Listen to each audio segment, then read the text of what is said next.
Good morning, good afternoon, good evening. This is Alan Burgos from the hashtag Walk with Land channel. Welcome and welcome back to our channel. Guys, if you are not yet subscribed to our channel, please do it so now so that you can be a part of this growing family. We are now 7,573 subscribers. So what are you waiting for? Keep on subscribing, keep on helping, and of course, keep on sharing. Thank you so much, guys. God bless you all. Ang pag-usapan po natin today ay yung kay Senator Antonio Trillanes. Ang dating Senador Antonio Trillanes na ang ICC daw or ang International Criminal Court might issue an arrest warrant for former President Rody Duterte, no? By June or July, sasabay ito sa SONA ni Pangulong Bongbong Marcos.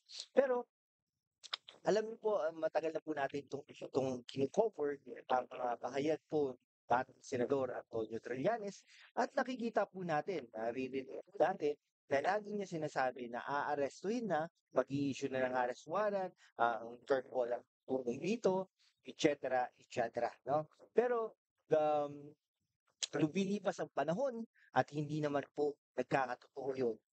Sinabi niya first quarter, by March, etc. No, may mga sinabi po gano'n si Senator Antonio Trillanes, ngunit dumating ang mga panahon na yon, wala rin pong nangyari.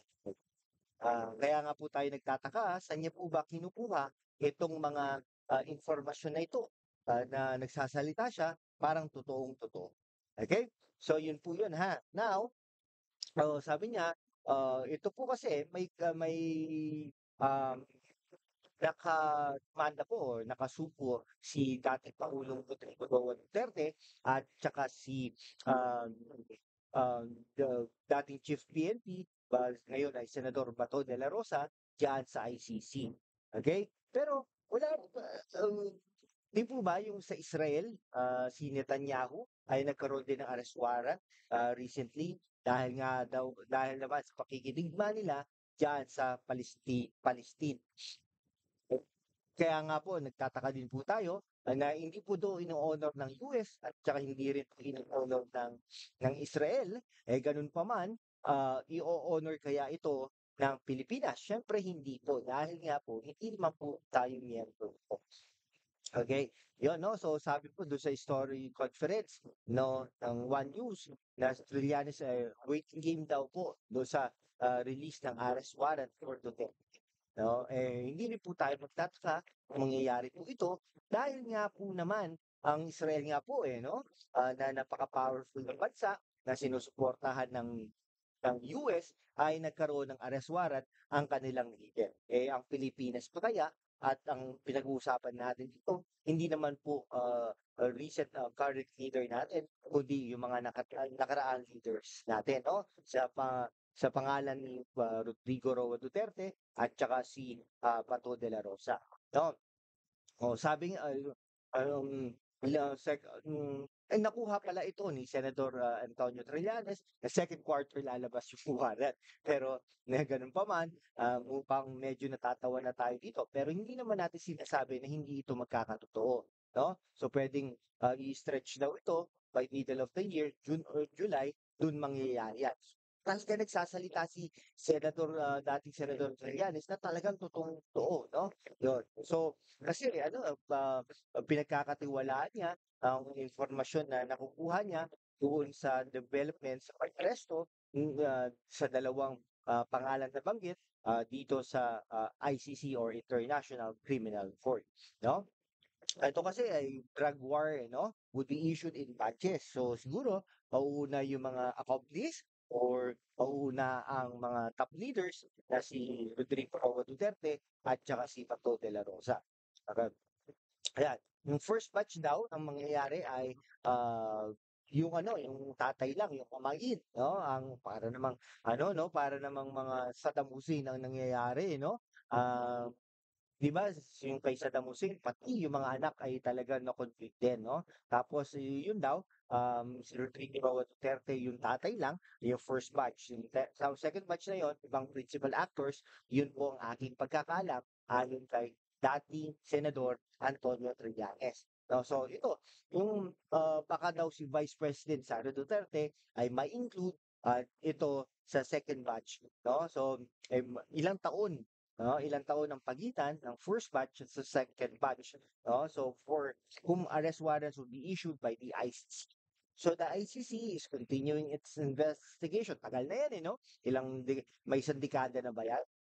Na iniimbestigahan ang ang Duterte's administration's anti-drug campaign, yung brutal anti-drug campaign allegedly kasi sikat sa kanila dati or pinapatupad nila yung Oplan Tukhang. Yung Oplan Tukhang, yung parang knock and clean, no? Kinakatok nila mga bahay-bahay, kinakasangkutan ng mga drug addicts, ng mga drug pushers, ng mga drug carriers, at sinasabi, oh, lumabas na kayo dito, huminto na kayo, or else may mangyayari. Something like that, no?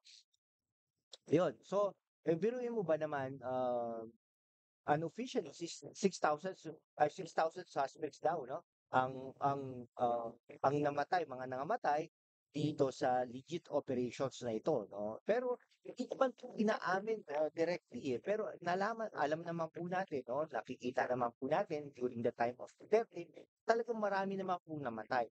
Pero masasabi rin po natin na pag naglakad ka sa iba't ibang lugar ay talagang tahimik naman, no? Safe ka maglakad sa rekto, na ano, na safe ka, na walang mandurukot, mandurukot sa'yo, no? Something like that, na naramdaman din po natin ang pagka-safe natin bilang citizens ng bansang Pilipinas, no? So sabi niya, sabi naman ni Rodrigo Roa Duterte, hindi daw siya haharap sa mga foreign judges. Siyempre, ito, yung mga foreign judges ito, no? So, sabi rin ni Pangulong Bongbong Marcos na ang kasalukuyang gobyerno ay hindi naman talaga makikipag-cooperate sa ICC's investigation. Pero kung gusto rin natin malaman ang katotohanan, o sabi niya parang Pandora's box, no? Pwede rin naman natin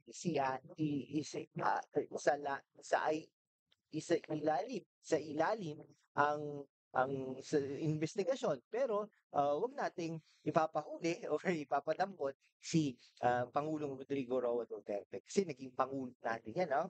Kung mangyari yan, parang first time in the history of the Philippines na na maaresto ang ating dating pangulo, no? So, pag naging pangulo ng Pilipinas, dapat minamahal din yan. Minamahal natin yan kahit na may mga pagkukulang yan, ano yan, pero inilag ng tao yun, no? Kailangan nating mahalin in a way, ba? Kaya nga nagkataon yung mga presidente natin, nakasuhan, et cetera, nagkakasuhan, pero nagkakaroon ng hospital arrest, house arrest, kasi nga naging presidente ng Pilipinas. At syempre, yung pagkatanda. Ngayon, si Pangulong Rodrigo Roa Duterte, tingnan nyo naman, ang tsura, matanda na, o, di ba? Dapat i-ano, kung ako rin kay Roa Duterte, dapat magpahinga na rin. No? So, sabi rin yung Bongbong Marcos na yung tribunal, yung ICC nga, walang jurisdiction sa Pilipinas. Kasi noong mga panahon ni Pangulong Rodrigo Roa Duterte ay nag-withdraw na tayo, no? Inalis na natin ang membership natin diyan sa International Criminal Court. Ngayon, ito ang abangan natin, mga mahal pong subscribers at mga viewers, yung ano natin, yung third State of the Nation address ni Pangulong Bongbong Marcos, ano ang sasabihin niya doon at baka kung baka doon ang mangyari ang pag-aresto kay Pangulong Rodrigo Roa Duterte. Po, hanggang dito na lang po mga kaibigan ko. Kung hindi ka pa nakapag-subscribe sa ating channel, mag-subscribe ka naman so that we can be able to maintain and sustain this channel. Thank you so much guys. God bless you all.